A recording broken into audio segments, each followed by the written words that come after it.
The fifth annual Carmel Fine Art and Music Festival took place recently in Niagara Falls that showcased a wide variety of artists from across the province. This is the fifth annual one, and we're at our new location, Firemen's Park. The firemen have been absolutely wonderful in helping us out and volunteering, and we're here all weekend. We have over 60 artists and almost 20 musicians, a kids zone, a kids art zone. It's wonderful. Bring your kids down. We also have art installations, some food trucks. It's a great opportunity to meet some new artists, some more experienced artists. We're excited. And what is your hopes that people are going to get from this festival this weekend? I think it's multifaceted. We want new artists to have the opportunity. They can rent the booths for a fairly inexpensive price, and I think that encourages people to get out there. They've been doing art for quite a while, but they've never done a show. We have some brand new artists. We have some experienced artists, 40, 50 years. So we want that component of it, the art, and the other component is the music. And we really believe that artists and musicians should be paid for their work, and that is one of our goals, is to ensure that they're paid for their work. So Cathy, tell me about your art. My art is mainly acrylics now, some watercolors, but I consider it very intuitive. So I call it from soul to hand. It's the feelings in the moment. It's sometimes struggling with the paintbrush, but sometimes the paintbrush and the water and the paint does exactly what I want it to.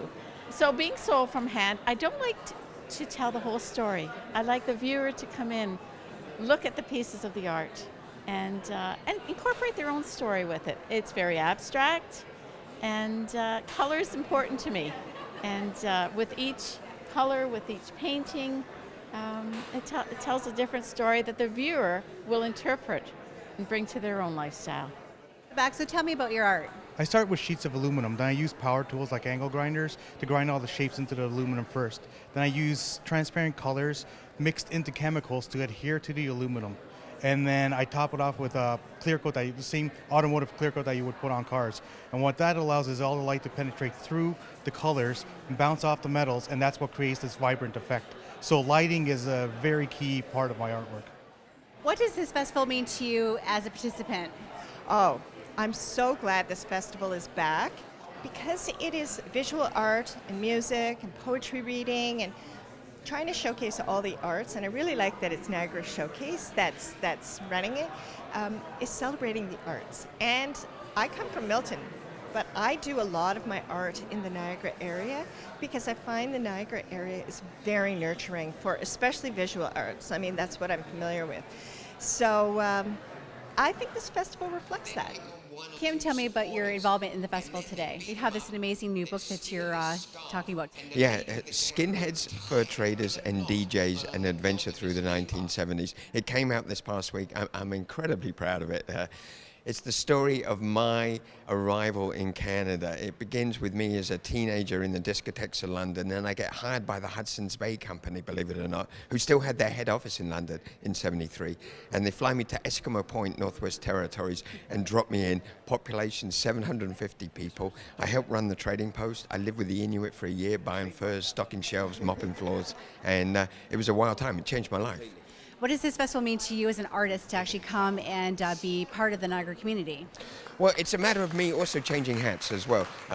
First of all, just emceeing here and helping out and introducing all the artists is incredible because I get to meet the artists, whether it's spoken word, whether it's musicians, whether it's fine art. And being the new guy, it's like a crash course on what's going on in Niagara.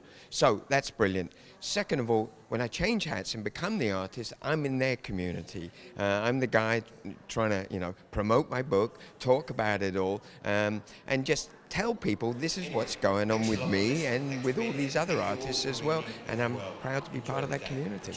Community is really important in Niagara Falls. I think we are a small knit community, even though we are a worldwide destination, and community in the sense that we support each other. We all have our gifts and talents, artists, musicians, organizers like me. I'm not an artist, I can't do that, but if we all come together, it is a community and people learn how to trust each other and benefit from each other as well. Over 60 artists of all ages took part in the 3-day festival, which shows that art and creativity has no boundaries. In Niagara Falls, reporting for The Source, I'm Lori Taraba.